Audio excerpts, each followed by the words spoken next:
Hello students, I am your physics teacher Seema Rani. Today going to start new chapter that is gravitation. इसमें हम बच्चों क्या क्या पढ़ेंगे, ग्रेविटी क्या है, ग्रेविटेशन क्या है, यूनिवर्सल लॉ ऑफ ग्रेविटेशन क्या है, right, acceleration due to gravity क्या है, फ्री फॉल क्या है। तो सबसे पहले हम कौन सा कंसेप्ट ले रहे हैं, ग्रेविटी का, राइट। ग्रेविटी और gravitation, right? Gravity or gravitation is a natural phenomena by which all things with mass or energy, including planets, stars, galaxies, and even light, are brought toward one another. Gravity या gravitation क्या है? ये एक natural phenomena है जिसमें क्या होता है कि हर एक चीज जो है वो एक दूसरे को अपनी तरफ जो है वो खींचती है, राइट किसी भी चीज का कोई मास है तो वो चाहे ये प्लैनेट्स हैं, स्टार्स हैं, गैलेक्सीज हैं, कोई भी है, ये सब एक दूसरे को अपनी तरफ क्या कर रही हैं, अट्रैक्ट कर रही हैं, right. Earth attracts everything towards it by an unseen force of attraction.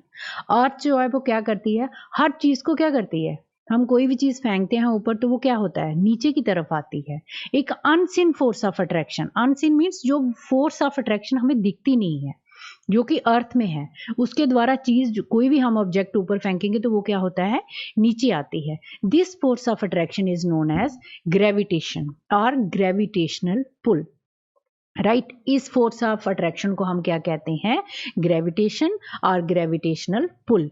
Like इस पिक्चर में देखो आप कि an apple falling to down the tree to the surface of the ground. Apple क्या है, ऊपर लगा है ना पेड़ के ऊपर, बट क्या है वो अगर ऊपर से गिरता है तो किसकी तरफ आता है, अर्थ की तरफ ही आता है। तो ये क्या है, अर्थ में क्या है, एक अनसीन फोर्स ऑफ अट्रैक्शन है जो कि हमें दिखती नहीं है, बट इसमें जो है वो क्या है, एक फोर्स ऑफ अट्रैक्शन है जिसको कि हम क्या कहते हैं, ग्रेविटेशन और ग्रेविटेशनल पुल। नो नेक्स्ट जो है वो आपका कंसेप्ट क्या है, यूनिवर्सल लॉ ऑफ ग्रेविटेशन।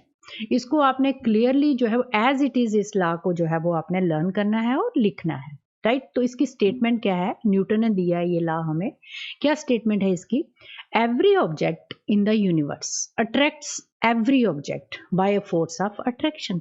ये आपने पढ़ा कि ग्रेविटेशन क्या है, कि कोई भी ऑब्जेक्ट यूनिवर्स में जो है वो एक ऑब्जेक्ट दूसरे ऑब्जेक्ट को अपनी तरफ खींचता है by a force of attraction, जिसको हम क्या कहते हैं, gravitation, right, which is directly proportional. इस लॉ का स्टेटमेंट में फर्स्ट पोर्शन क्या है, which is directly proportional to the product of masses of the object. क्या मतलब है इसका, कि कोई भी दो ऑब्जेक्ट्स जो है वो एक दूसरे को अपनी तरफ खींचते हैं by the force of attraction, और वो किसके प्रोपोर्शनल होगा, directly proportional to the product of the masses. Masses किसके, दोनों ऑब्जेक्ट्स की मासेस का प्रोडक्ट, उसका क्या होगा, वो directly proportional and inversely proportional to the square of the distance between them. Inversely proportional किसके होगा, उनके बीच में जो दूरी है, जो डिस्टेंस है दोनों ऑब्जेक्ट्स के बीच में, उसका स्क्वायर, और साथ में inversely proportional to the square of the distance between them. This is called the law of gravitation और यूनिवर्सल लॉ ऑफ ग्रेविटेशन, कि every object in the universe attracts every other object by a force of attraction called gravitation. क्या मतलब हुआ कि हर object, एक object दूसरे object को अपनी तरफ खींच रहा है, विच इज, और किसके बराबर है वो, विच इज फर्स्ट केस में क्या है, directly proportional to the product of the masses of the object and inversely proportional to the square of the distance between them. अब स्टूडेंट्स हम यूनिवर्सल लॉ ऑफ ग्रेविटेशन को क्या करेंगे, drive करेंगे, right. तो डेरिवेशन में हम कहां से स्टार्ट करेंगे, let masses m and m of two objects, दो ऑब्जेक्ट्स हम लेते हैं, एक डायग्राम में देखो आप, एक ऑब्जेक्ट का मास जो है वो हमने क्या ले लिया, कैपिटल M, और दूसरे ऑब्जेक्ट का मास जो है वो क्या ले लिया हमने, small m, right. R distance d apart, और दोनों ऑब्जेक्ट्स के बीच में डिस्टेंस जो है, दूरी जो है वो कितनी ले ली है, d, राइट, मान लिया हमने। Let F be the attractional force between two masses, मान लो इन दोनों के बीच में जो अट्रैक्शनल फोर्स है उसको हम डिनोट किससे कर रहे हैं, कैपिटल F से, राइट। अब स्टेटमेंट क्या कहती है हमें ग्रेविटेशन लॉ ऑफ इसकी लॉ ऑफ ग्रेविटेशन की, कि फर्स्ट केस में क्या है कि फोर्स जो है वो डायरेक्टली प्रोपोर्शनल, किसके पीछे आपने पढ़ा कि force is directly proportional to the product of the masses, right. दोनों ऑब्जेक्ट्स के मासेस का प्रोडक्ट, इट मींस इन दोनों ऑब्जेक्ट्स का मासेस क्या है, एक का मास कैपिटल एम है और दूसरे का मास जो है वो स्मॉल एम है, राइट। तो फर्स्ट केस में हमारी फर्स्ट इक्वेशन क्या बन गई, F is directly proportional to the product of the masses that is M into M, right. अब उसके बाद next half portion of this law क्या कहता है कि F is the inversely proportional. पहले केस में क्या था, डायरेक्टली, और आगे नेक्स्ट क्या है, inversely proportional to the square of the distance, square of the distance between them, that is 1 upon distance कितना लिया हमने, दोनों ऑब्जेक्ट्स के बीच में डिस्टेंस दूरी कितनी ली है, d, तो उसका क्या लिखना हमने, स्क्वायर, और साथ में इनवर्सली प्रोपोर्शनल।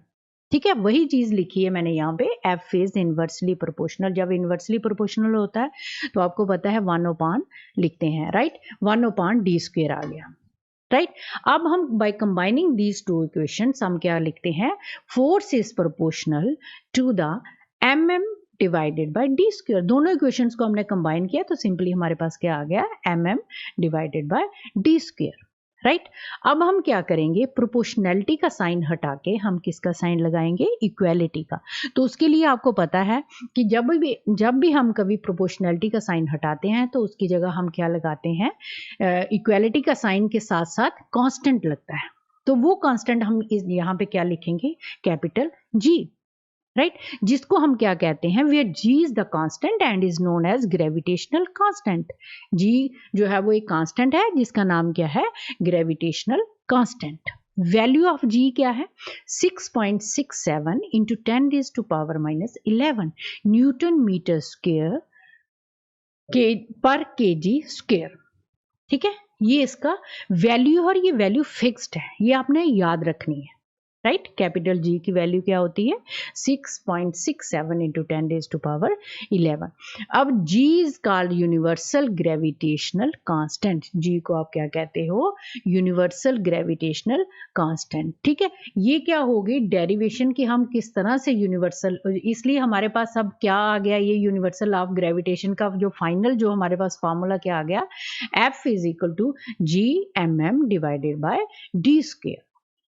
नेक्स्ट क्या है बच्चों, importance of universal law of gravitation की। अब इस यूनिवर्सल लॉ ऑफ ग्रेविटेशन की इंपॉर्टेंस क्या है, फर्स्ट क्या है, it binds us to the earth.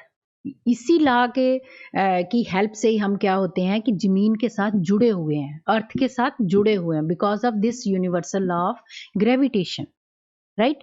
Second point क्या है, it is responsible for the motion of the moon around the earth.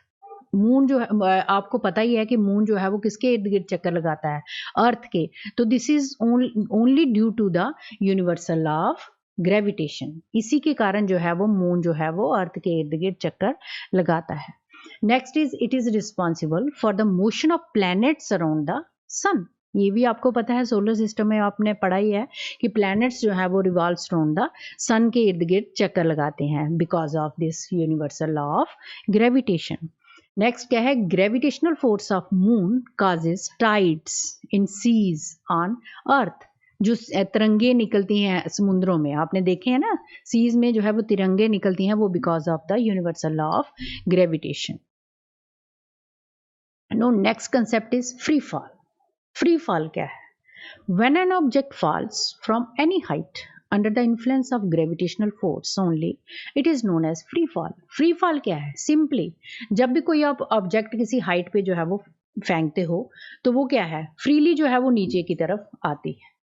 You would have seen that when you throw a ball up, it comes back and falls in your hand. ये देखो, ये बच्चा जो है वो ball को ऊपर फेंक रहा है और क्या हो रहा है, आराम से फ्रीली जो है वो बॉल जो है वो किसकी तरफ आ रही है, बच्चे की तरफ आ रही है। बच्चे के हाथ में जो है वो ball falls in his hand, right. तो ये क्या है, free fall, simple term. No, next is acceleration due to gravity. Acceleration due to gravity क्या है, when an object falls towards the earth, there is a change in its acceleration due to the gravitational force of the earth. So this acceleration is called acceleration due to gravity. क्या मतलब है कि जब भी कोई चीज जो है वो हम क्या करते हैं, वो फेंकते हैं, राइट ये जैसे ये लड़का पिक्चर में आप देख रहे हो बॉल को जो है वो ऊपर फेंक रहा है, जैसे ही वो बॉल को ऊपर फेंकेगा तो क्या है, तब एक्सेलेरेशन जो है वो क्या होगी, कांस्टेंट। 10 मीटर पर सेकेंड स्क्वायर की स्पीड से ही बॉल जो है वो कांस्टेंट एक्सेलरेशन के साथ ऊपर जाएगा, बट जैसे ही वो नीचे आएगा बॉल, तो वेलोसिटी जो है वो क्या होगी, चेंज होती जाएगी। पहले 0 मीटर पर सेकेंड से 10 मीटर पर सेकेंड, 14 मीटर पर सेकेंड, 17 मीटर पर सेकेंड, 20 मीटर पर सेकेंड की मतलब वेलोसिटी जो है, जैसे बॉल नीचे आ रहा है तो वेलोसिटी क्या हो रही है, चेंज हो रही है। बट जब हम बॉल को ऊपर फेंकते हैं तो तब एक्सेलरेशन जो है वो क्या होती है, कांस्टेंट होती है। The acceleration due to gravity is denoted by g, और इस acceleration due to gravity को हम किससे डिनोट करते हैं, स्मॉल g से, राइट। ग्रेविटेशनल कांस्टेंट को हम कैपिटल जी से डिनोट करते हैं, but acceleration due to gravity को जो है वो डिनोट हम किससे करते हैं, स्मॉल जी से। The unit of G is same as the unit of acceleration. इसका यूनिट जो है वो वही रहेगा जो किसका यूनिट है, एक्सेलरेशन का, जो कि आपको पता है वो क्या है, मीटर पर second square. No mathematical expression for G. अब हम मैथमेटिकली इसका एक्सप्रेशन निकालेंगे किसका, स्मॉल जी का, राइट जिसको हम क्या कहते हैं, acceleration due to gravity. From the second law of motion, force is the product of mass and acceleration. As you know very well that second law of motion हमें क्या कहता है कि force is the product of mass and acceleration. वही लिखा है मैंने, ठीक है। For free fall, acceleration is replaced by acceleration due to gravity. Free fall की डेफिनेशन में हमने क्या देखा कि एक्सेलरेशन जो है वो किसके साथ रिप्लेस कर रहे हैं हम, acceleration due to gravity. Therefore force becomes, force की डेफिनेशन क्या बन जाएगी, F is equal to M G. A की जगह अब हम क्या लिख देंगे, G, right. But from universal law of gravitation, इसको हम इक्वेशन नंबर 1 मार्क कर देते हैं, F is equal to M G को, right. But from universal law of gravitation हमें क्या कहता है, F इज इक्वल टू, अभी आपने ड्राइव किया, F is equal to G M M divided by D square, ठीक है। ये उसकी सिंपली हमने फॉर्मूला लिखा है जो अभी हमने ड्राइव किया है from the universal law of gravitation का, ठीक है। इसको हम इक्वेशन नंबर 2 जो है वो मार्क कर देते हैं, राइट। अब from equation first and equation second we get, इन दोनों इक्वेशन से हम क्या फाइंड आउट कर रहे हैं, M G is equal to G M M divided by D square, right.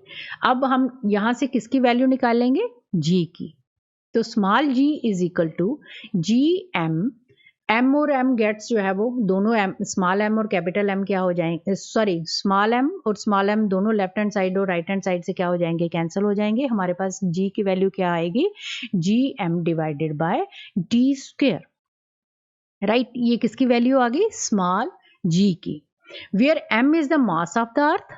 अब m, कैपिटल M क्या डिनोट कर रहा है हमें, m is the mass of the earth and d is the distance between the object and the earth. d किस किस के बीच में डिस्टेंस है, ऑब्जेक्ट और अर्थ के बीच में जो है वो डिस्टेंस है, उसको हम डिनोट किससे करें हैं, d से।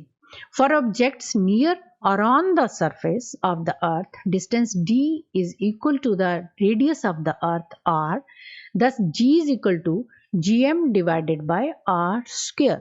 डी स्क्वायर की जगह हम क्या लिख लेंगे, आर स्क्वायर।